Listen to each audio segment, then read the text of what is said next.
Hey guys, Mike here. So what a rocky day in the market, and in my head I was thinking, wow, if you saw my video yesterday, Jim Cramer ringing the opening bell actually didn't jinx us, didn't curse us. And well, I spoke too soon, because then Apple came out with their news and that shifted the market all the way down.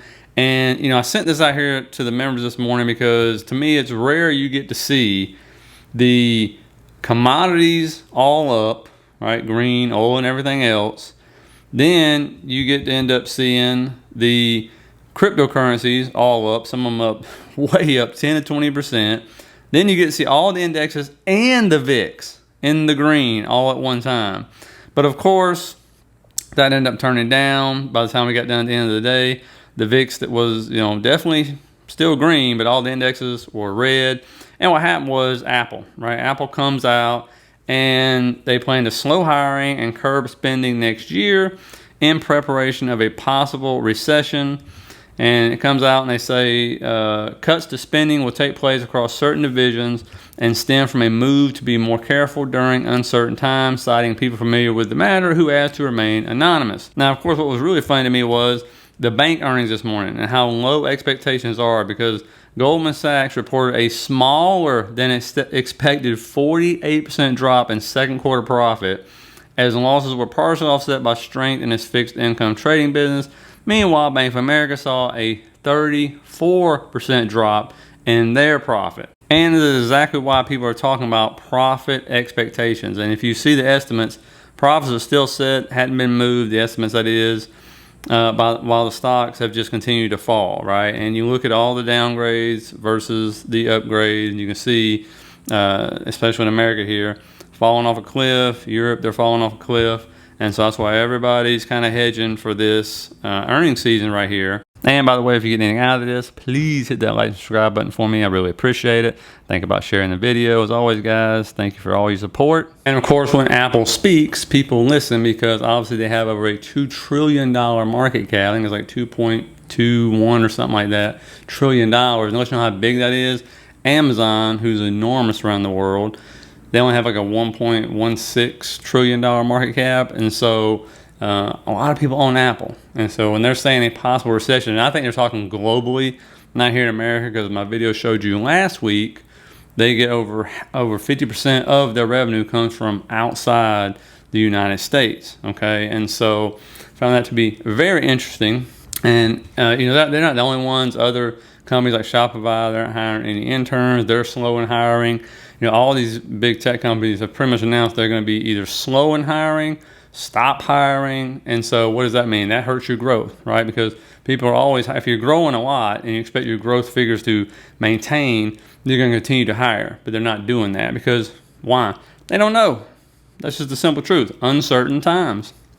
And that is the truth. And I found this great tweet I want to share with you and scroll through it, because, and give credit where credit is due, because I think it really sums up in a visual way, where we're at and why people are withdrawing guidance. Remember, Apple withdrew their guidance last time they reported because they just said we don't know what's going to happen, right? So a strong dollar, for example, should hurt their earnings unless they were able to raise prices enough to offset that, because they'll have to turn all those foreign dollars into U.S. dollars, and so that transaction should hurt them quite a bit, actually.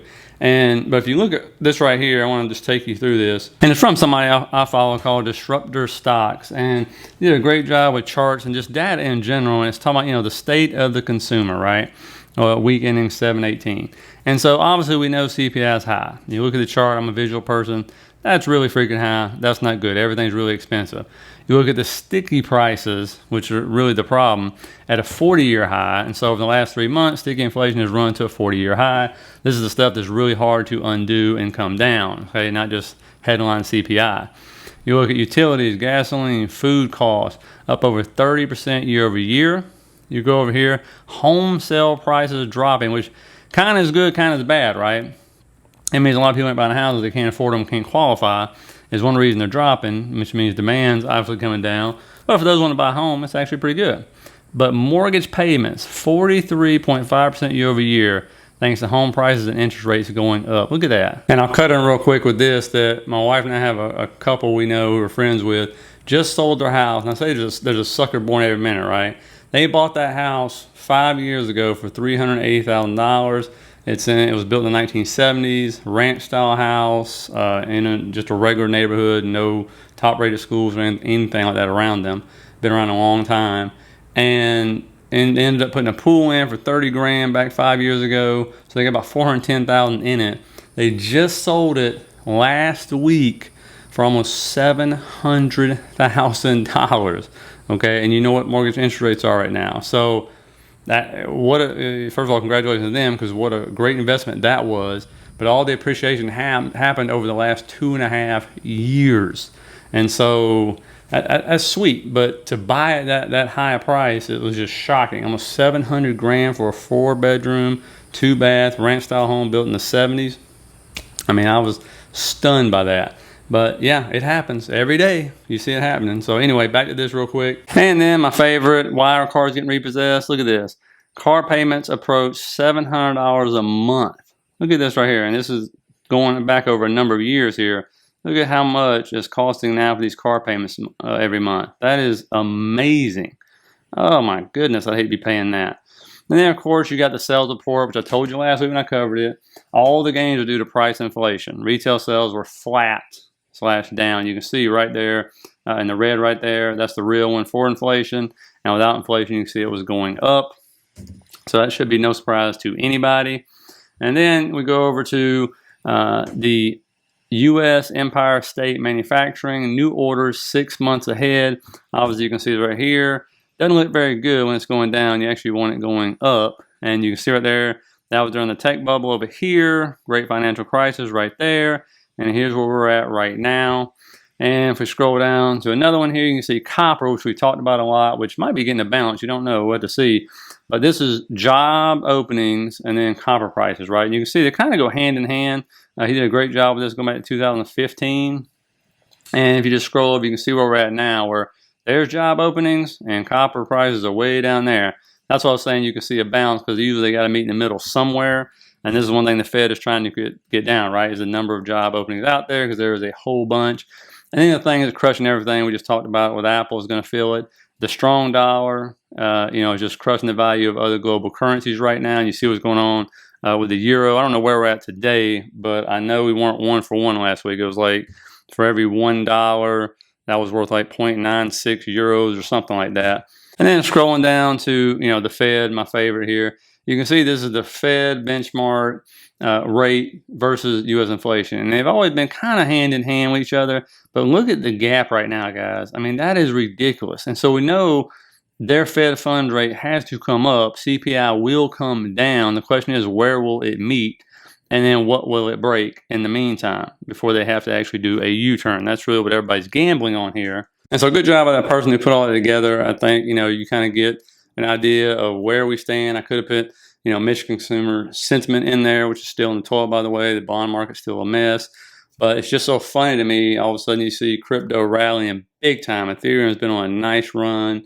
Maddox, you see in tech stocks, NVIDIA's gone from 142 to 160. We got to 168 today, I believe, and stuff like that. And, people ask, is this a real bounce? Are we heading back up to all-time highs? It's like, who knows? Honestly, who knows? Definitely a technical bounce for sure. We can see that because some of them had recaptured the 50 moving average heading up to the 100. So technically, yes, but then when you got Apple coming out saying what they're saying, and all these other companies saying, it's like, okay, how long are we going to keep ignoring the data in front of us, right? Because remember, the market is very good at just, putting blinders on, pushing everything out, and it's all about these earnings, guys. I'm telling you, don't be surprised if we've been running those credit cards up like crazy, and companies actually hit their expectations because they had been lowered dramatically from the first quarter. Look at the banks. These guys, to me, that's dismal earnings right there, right?